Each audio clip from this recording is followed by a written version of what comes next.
Legendary award-winning director Oliver Stone is back with Nuclear Now, his first film in 7 years, coming exclusively to theaters across the USA and Canada beginning on April 28th. That's the end of this month.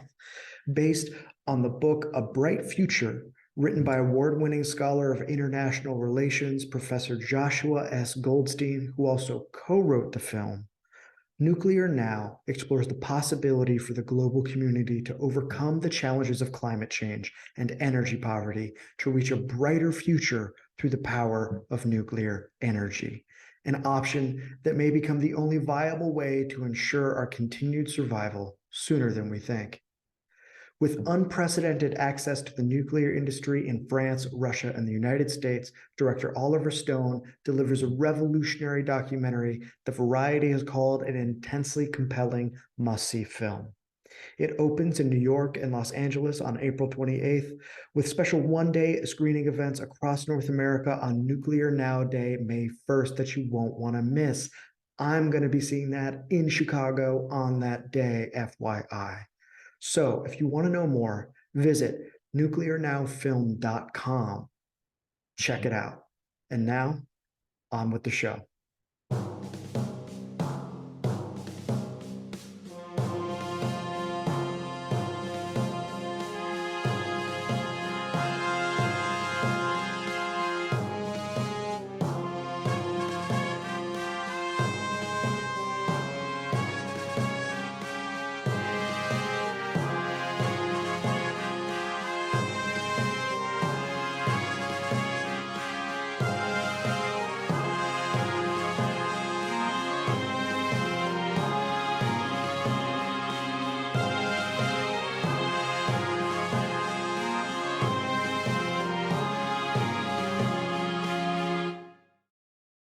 I always got to ask, what's your story, man? How did you become the guy who writes this fantastic take on the AMLO presidency? All right. I'm not very good at this, but let's give it a go. I grew up in South Florida, in a city called Coral Springs, about 40 minutes north of Miami.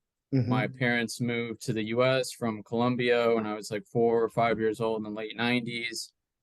And, living near Miami is kind of referred to as the capital of Latin America. I always had an interest to Latin Mm. America and traveled there, etc. I got my bachelor's in political science at the University of Florida. And when I graduated in 2018, I moved to Colombia, worked with a professor from UF on a research project on community policing in the city of Medellin, Mm. Colombia. Did that for like a year and a half, and went back to UF in 2020 to get my master's in Latin American studies.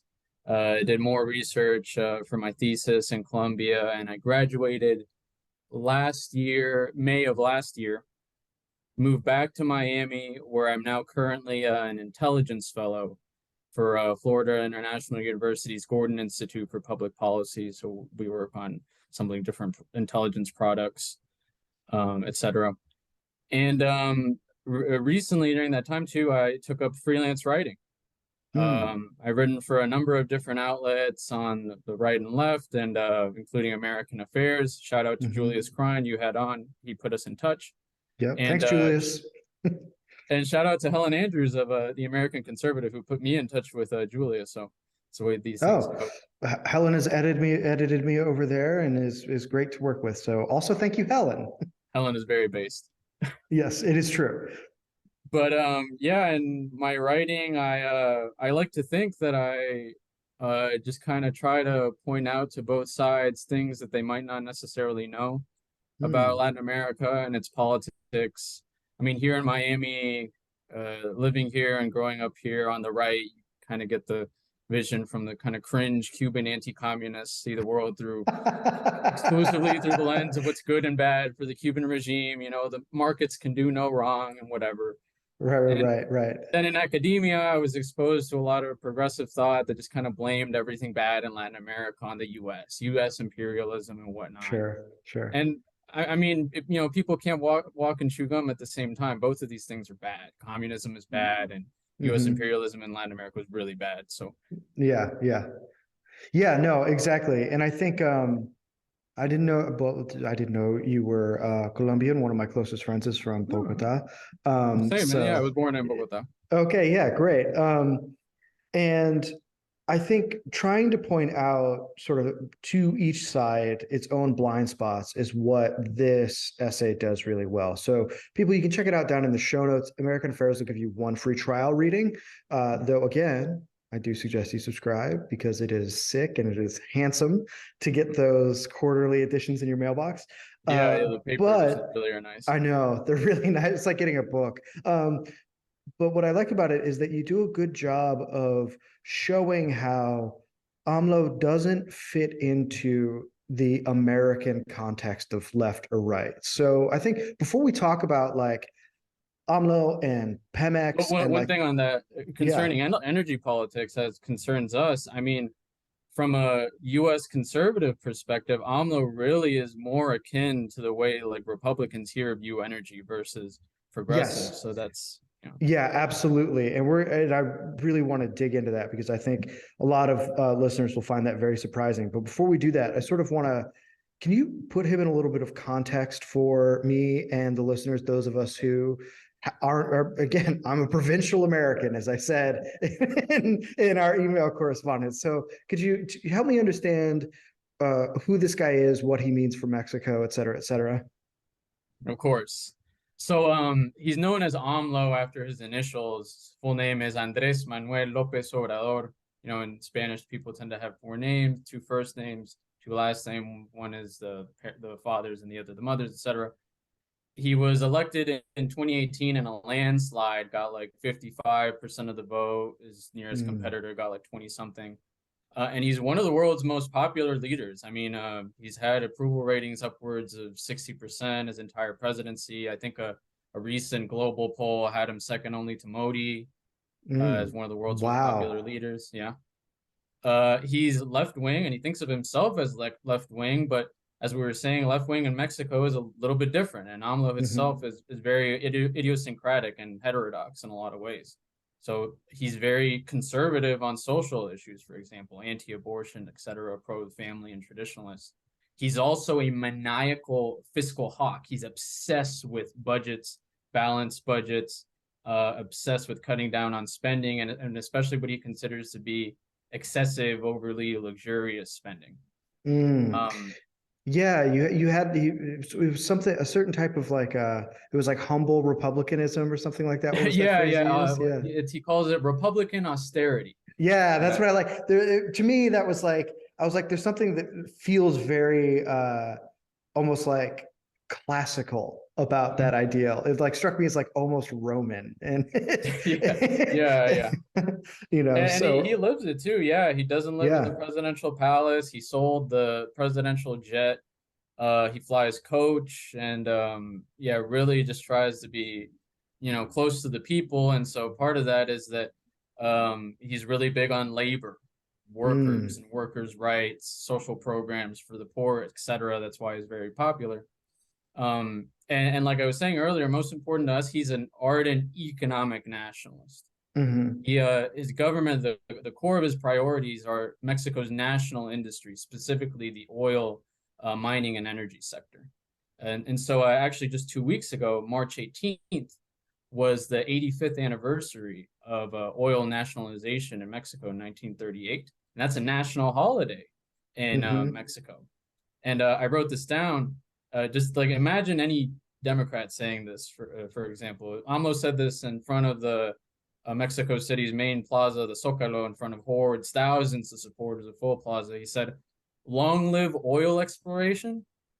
Long Wow. live the workers and technicians of past and present of the national oil industry, and long live General Lázaro Cárdenas, who was the president who nationalized the Man, oil." that is mind blowing to imagine. So let me ask you this question. This is one of those things where I'm going to say some stuff and then you can tell me what I'm wrong about, right? So I'm going to tell you what my impression is. My impression is that in the 90s, with that's really when pre takes off in Mexico, and pre slots in pretty well with the general shift towards what we call neoliberalism now. It was friendly with Clinton. I believe that party was, and the leaders that it produced were very congenial to NAFTA, and how that worked out, and with privatization schemes within it. And I'm sure there've been some discrepancies between them, but it really seems like AMLO is this character who comes and sort of upends what was a certain orthodoxy for a long time in Mexico. Is that correct? How wrong or right am I on all that? You're about 90% of the way there. Wow. Okay, that was better than I thought. The 10% is significant though. The Okay. PRI, that's called the Institutional Revolutionary Party, it's kind of a oxymoron, but they were in power for almost all the 20th century, something like 80 years. It was a single party dictatorship. And actually, Lázaro Cárdenas, you can sort of consider him to be one of the founders of the PRI. It was called something else at the time, but he really laid the basis for like the regime that developed.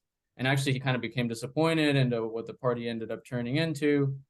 But yeah, in the 90s, for sure, the PRI governments were really close to, the Clinton administration and the Bush administration, for both Bushes and NAFTA. They helped push through NAFTA and all this, etc.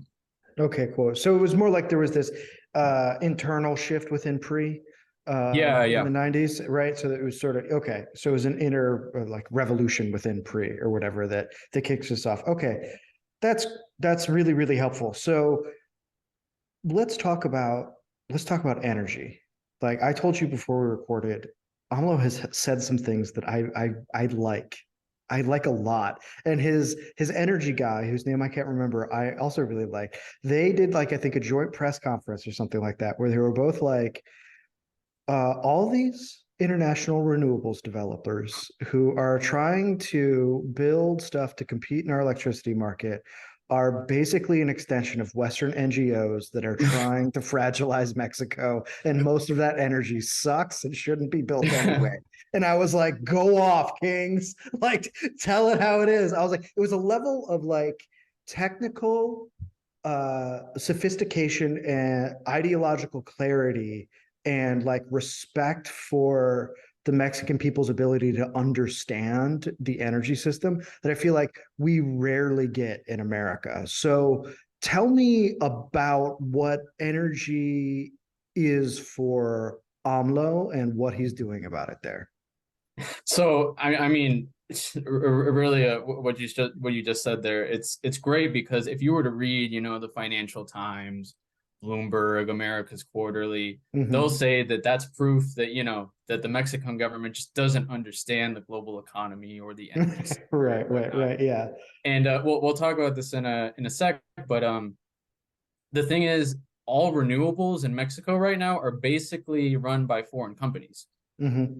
And because AMLO is a nationalist, he's really interested in shoring up Mexico's domestic firms, and so sees them as competitors. On the other hand, yeah, and the government has pushed for some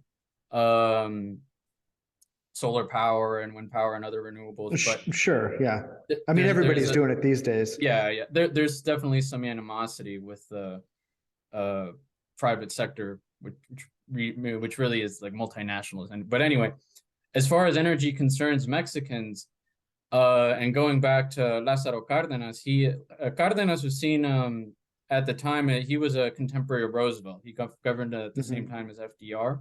He nationalized the oil industry, and this really, really pissed off oil companies here. Shell and Standard Oil boycotted chemicals and products necessary for oil production from Mexico until like after the Second World War, when that was settled.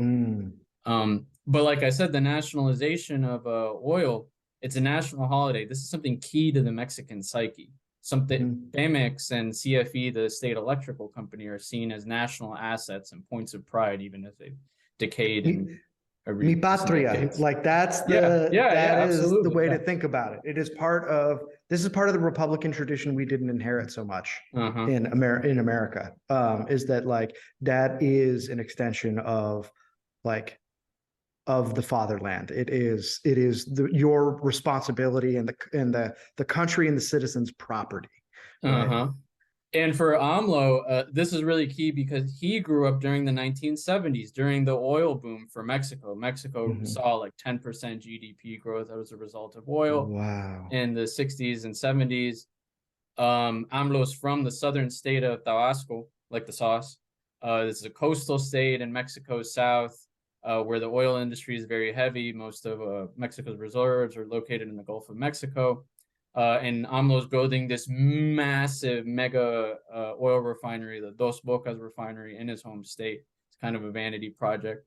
Uh, but and notably also, AMLO was a follower of Cárdenas' son, Cuauhtémoc Cárdenas. He was, which by like the 80s was he was a huge critic of the pre-establishment. He was a left-wing Mm. populist. And he ran for president in 1988, and actually that election is widely considered to have been stolen. Okay, that's right. Okay, I'm remembering a couple years ago that I had watched a documentary on the '88 elections, Oh yeah, and that's oh where yeah. any of my knowledge about PRI and its internal revolution came from.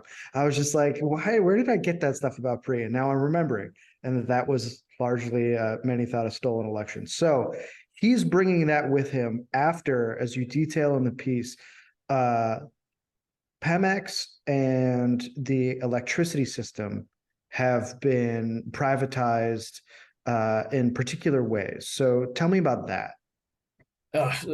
First, I'll get into a little bit of background on Pemex. Hmm. It's you know the tragedy of Pemex really, and Hmm. it's this is a long story of neglect. I won't be able to really cover all of it. I'll do my best. Today, Pemex is the world's most indebted oil company. They're $100 billion in debt. It's completely astronomical. Um, and you know, after during the 80s, the oil boom went away, and that really kind of cut things back. And you know, we had neoliberalization, kind of this groupthink among policymakers that the market can never do any wrong. Hmm. And you know, prior to that, during the 50s, 60s, and 70s, Mexico and a lot of Latin American countries abided by what was called ISI, import substitution industrialization. And Pemex had a dedicated industrial policy with a long-term vision for production. They'd set production targets. They'd raise tariffs to protect key sectors, key to production. And they reduced taxes on Pemex depending on the number of jobs created. Pretty smart, right?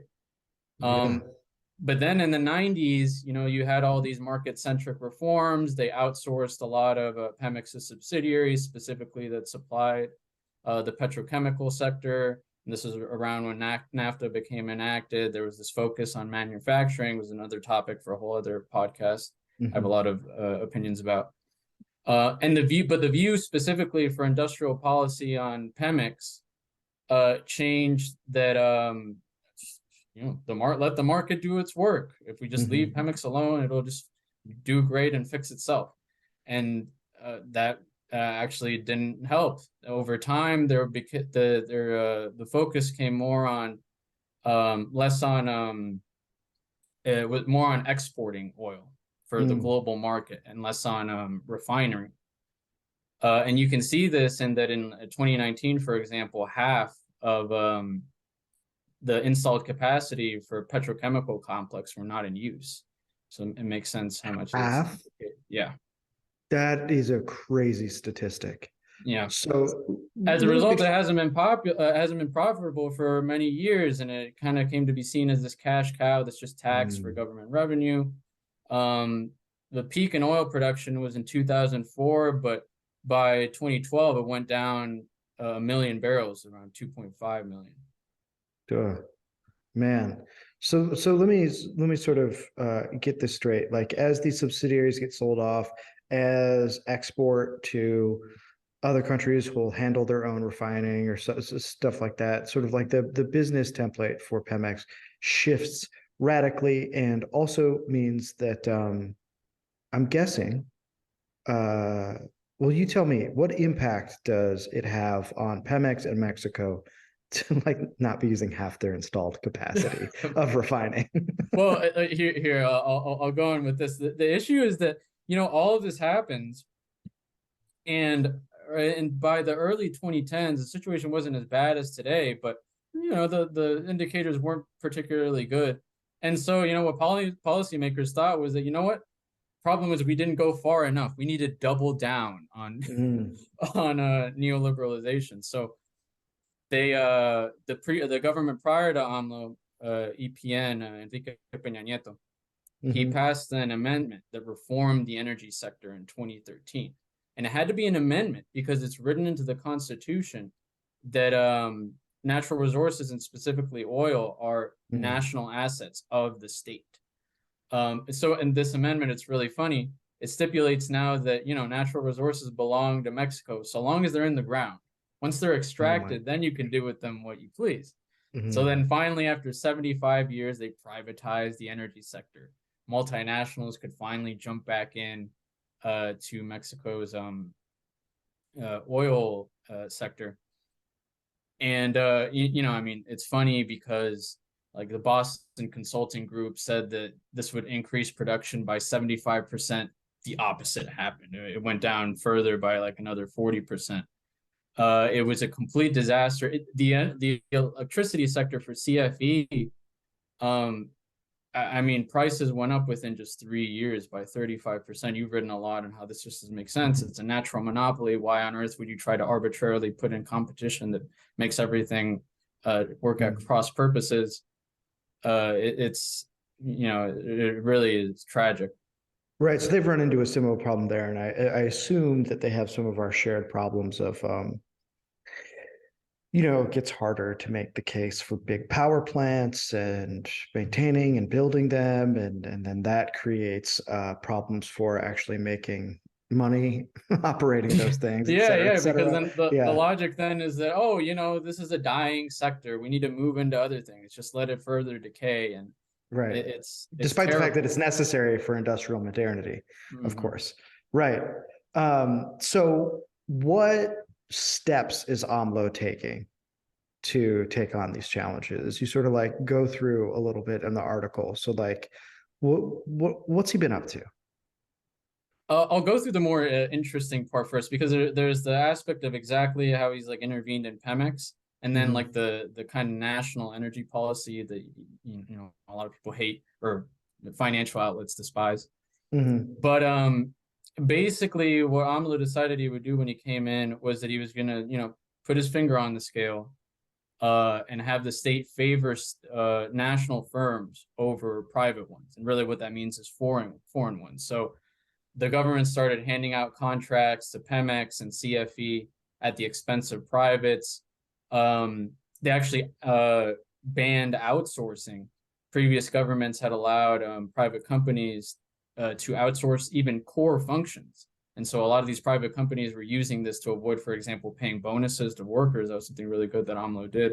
Mm. And he started weaponizing the bureaucracy against these private companies. It's funny because a lot of an excuse he uses frequently, especially against mining companies, is environmental concerns. So he'll block permits for mining companies allegedly due to environmental risk, which is funny because AMLO's really not that much of an environmentalist. There's two really important cases that actually came up in the news recently. In 2017, a consortium headed by Talos Energy, I think it's a Houston-based Mhm. company, discovered a huge oil field, the Zama oil field. And, this was before AMLO. The previous government had no issue. AMLO came in, he said, no, no, no, no. This oil field, it overlaps with territories assigned to Pemex. Pemex is going to run this. And this Mhm. infuriated Talos. This has been in court for years. In last year, a court ruled that Pemex would be the sole operator. And then last month, finally, another court said that they would have joint operatorship. Another case in March, which was crazy. This was something like 2, 3 weeks ago. Vulcan Materials, the Alabama producer of crushed stone, sand, etc., active in the Yucatan Peninsula.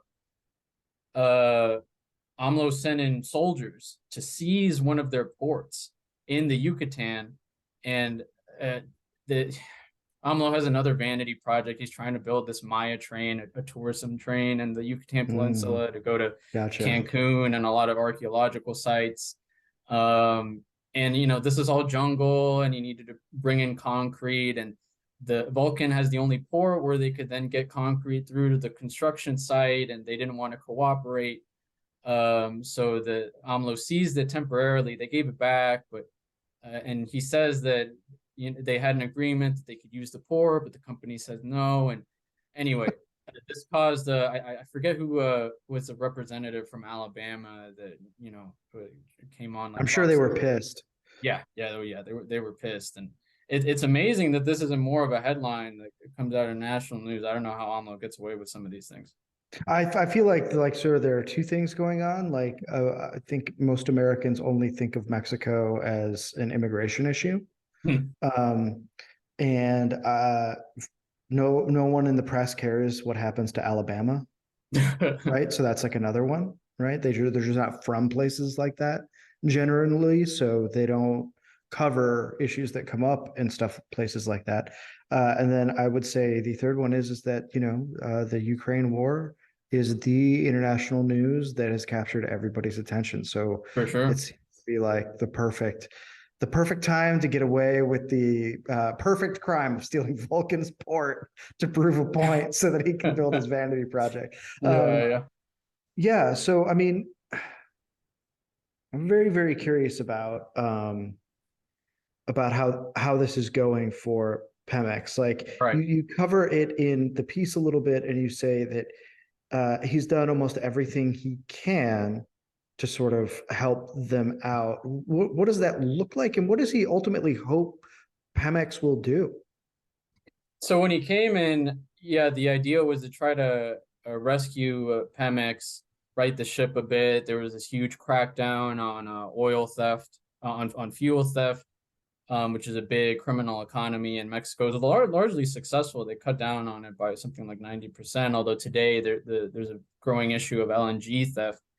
There was a Mm-mm. rescue package for Pemex, a lot of tax breaks, which was very necessary because it's a very tax burdened company. And the government started prioritizing refining. I mean, yeah, there's this huge mega project, the Dos Bocas. Mhm. There's about a 50% reduction in exports and also imports. And seemingly the effect of that is that domestic prices of gas have gone down in Mexico. Mm. But it's a mixed bag. I mean, it's funny, you'll read the headlines like Pemex spectacular losses in the fourth quarter of 2022. And it'll be Mhm. like, wait a minute, but they did make a profit throughout the whole year. Mhm. So you know, it's yeah, the goal for the administration is to try to bring a production back up to 2 million barrels, Mhm. which might be difficult. But AMLO, you have to give him credit in that Pemex hasn't it's not profitable, but they haven't incurred in more debt, and they've managed to Mm. keep production from further declining. And as we know, AMLO's a maniac for balanced budgets. There was a lot of stories wondering a few weeks ago, I think for some announcement that Pemex was going to make, whether the government was just going to like bail them out, and that didn't happen. And as opposed to our president here, AMLO is not the kind of guy who would just Yeah, give it sounds like a free it pass does. even to Pemex. So Right, or which I mean, you have to respect it like that. He's disciplined on that end, and I really do respect that. Um, and it seems like, I mean, to me, it seems like sort of the broader national vision that he's offering. What is it, like the fourth transformation he yeah, calls it? yeah, that's what he Yeah, calls yeah, it. right. Is to do things that I think might seem a little different to American ears, right? Like you point out that the manufacturing sector in Mexico really isn't all that. That while NAFTA did bring some of that in, it was more like assemblies rather than like Yeah, actual it's construction. And that what NAFTA ended up doing, especially when China entered, is it just crushed Mexican Mexican manufacturing. Yeah, manufacturing, and then also like it ended up crushing Mexican farmers.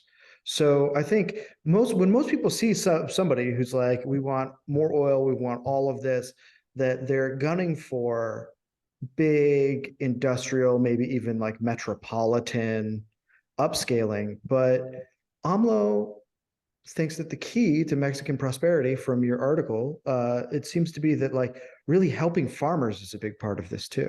Absolutely. Yeah. I mean, he's a southerner himself. The south of Mexico is a lot more agricultural, a lot poorer. AMLO, notably as a leftist, he has a lot of support among the old. And yeah, Mm, his biggest support comes from peasants. You go to the cities, it's kind of like reverse from here, except that he's a leftist. But in the cities is where you'll find the most opposition towards him, especially mhm. among a specific class. And it's more the poor and especially the working class that really support him. Well, that makes sense, right? And I think like one of the funniest details in your piece, I mean, first of all, Mexican environmentalists hate him. Like it's Oh, incredible. oh my God, yeah, It is wild, and like all of the, this is going to sound really bad, but it's my show, so I get to say what I want.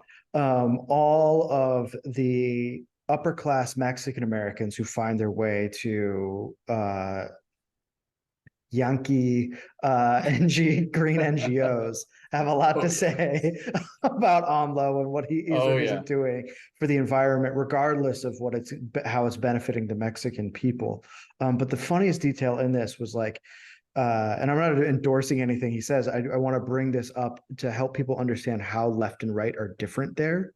Is that he calls sort of the bourgeois class and upper class feminist conservatives. Yeah, And like yeah, that yeah, does yeah. not slot in with American culture war at all. Uh-huh. Right. I thought that was because he has this old class background to it. He was like, Yeah, well, yeah. they're this elite tier, and that's why they're conservative. Yeah, it's funny because he's personally conservative in a lot of key ways. He's very traditionalist, very family oriented, etc. Mm-hmm. But he perceives kind of like American social progressivism, LGBT issues, and all of that as something that's upper class. And to him, anything Mm-hmm. that's upper class is conservative, quote unquote. And Yeah. so he talks about this all the time, the conservative oligarchies, and that he rail, he's on every morning. He has these 3-hour news conferences every single day. We will rail against, the conservatives and the oligarchs and Yeah. the U.S. Biden, whatever. I've watched a few of Oh, really? his things. Yeah, yeah, with subtitles. Not like the whole Yeah, thing because I yeah, don't have yeah, yeah. 4 hours to like Uh-huh. do that. And it is I mean, his soft skills are like unparalleled. Oh, yeah. Like it is really a thing to behold. I encourage people to watch it, however you feel about AMLO. He's a smooth operator, and he is so good at inverting questions. Oh, yeah. Um, Oh, you yeah, yeah. know, and I mean He this he is a uses those compliment. conferences to just run the table against all of Oh Mexico's yeah, biggest media outlets that despise him. They just yeah, hate him so much. But the crazy thing is that he really has them defeated. They're powerless. They can throw out all the headlines that they want, but he's still as popular as ever and extremely man, powerful. that's amazing. So let me ask you this. Pemex is struggling. It's got an ally in AMLO. Uh, it seems like there might be a little bit of a succession problem for AMLO, Ooh. right? There's like almost an ancient political philosophical problem with what's going to happen next. I think I heard you recently on one of the podcasts. You talked to someone else about this, but I don't remember who. Yeah, I talked about the succession problem when it came to General Electric and the Oh yeah, yeah, handoff yeah, from yeah, Jack Welch to Jeff Immelt with Mr. Cohen, whose book Power Failure is outstanding yeah. Uh-huh. as a I did business read that. history. Yeah, and people go back and listen to that episode. See, William Cohen is great, great guy, very generous, very thoughtful, good writer. Um, he certainly made me look good by being on here, which I always appreciate, as you are doing as well, Juan. So let me uh, let me ask you, what's the future for these? Obviously, predictions are fragile, right? Like Yeah. I'm not gonna hold you to it, but read some tea leaves for me. It's impossible to know. I don't like predicting the future, but every indication is that AMLO should be able to handpick a successor. The Hmm. favorite is a woman who's currently the mayor of Mexico City, Claudia Sheinbaum. She Hmm. actually recently had an interview in Bloomberg where she said that she was going to continue all of AMLO's policies, especially in the mining sector and in the energy sector, and keep supporting Pemex, etc. She's seen as more of like a technocrat, and a Mm, little bit more cosmopolitan. Maybe that mhm, might not be how she personally feels. She might be mhm, saying that precisely to get into the president's good graces. On the other hand, another runner-up is the current Secretary of State, the foreign minister, Marcelo Ebrard. mm, He is, this is problem is he doesn't have a lot of charisma, but he's supposed to be really close to AMLO. It's possible also that he really could just surprise everyone and end up picking someone that's completely unknown.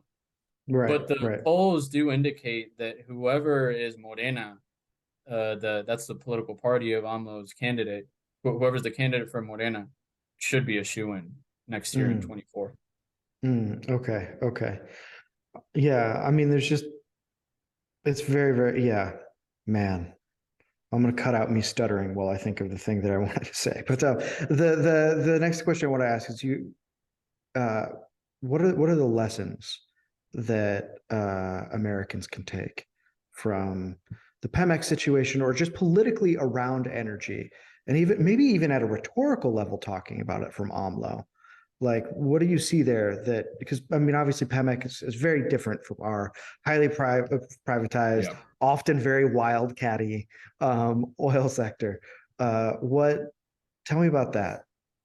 Yeah, I probably come off during this podcast as being very anti-market, which I'm Hmm. not. I mean, the market has its place, and some of these kinds of reforms in other countries have been beneficial for certain sectors, others less so. You have to think about the quality and Hmm. specifically which sector exactly what you do. But I mean, politically, as far as energy is concerned. I mean, Emma, yeah, you and Lee Phillips have really changed my mind a lot on these topics. Uh, Mm. it's not a bad thing if energy is plentiful, if energy Yeah. is cheap, and you reap positive political rewards from this. This shouldn't be rocket science. Instead, here is and yeah, in other countries like Germany, we're just hell bent on sabotaging our own energy Hmm. infrastructure for no good reason, really. Yeah.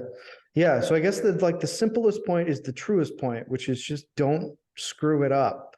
Yeah, Right. what Like, works works. Why fix what's not broken yet? right. Well, and I guess the other thing is too, I mean, by the way, like we've talked, this has been very flattering of AMLO. You also have some great criticisms in the piece that are sort of Oh off yeah, yeah, topic yeah. for what we're talking about here. So I really advise people to dig into those because I thought it was very thoughtful. So just to clarify that, but I couldn't help but feel like these parts of it were just very inspiring.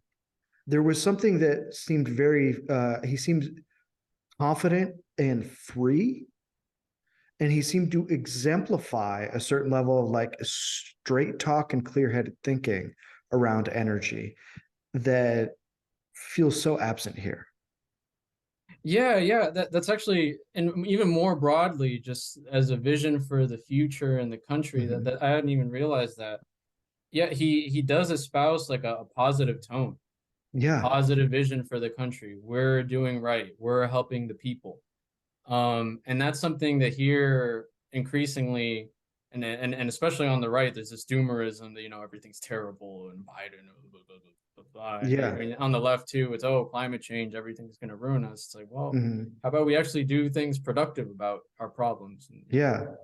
Yeah. I think that there's a lack of inspiration. And I think it will fall to us to fill in the deficit, not just you and me, but those of us who don't want to succumb to fear, resentment, and depression, yeah, right? Like we will inherit the mantle of the future if we fight hard enough. And I think that that is something that I felt radiating off of the pages of your piece while I read it with some of the better aspects of AMLO.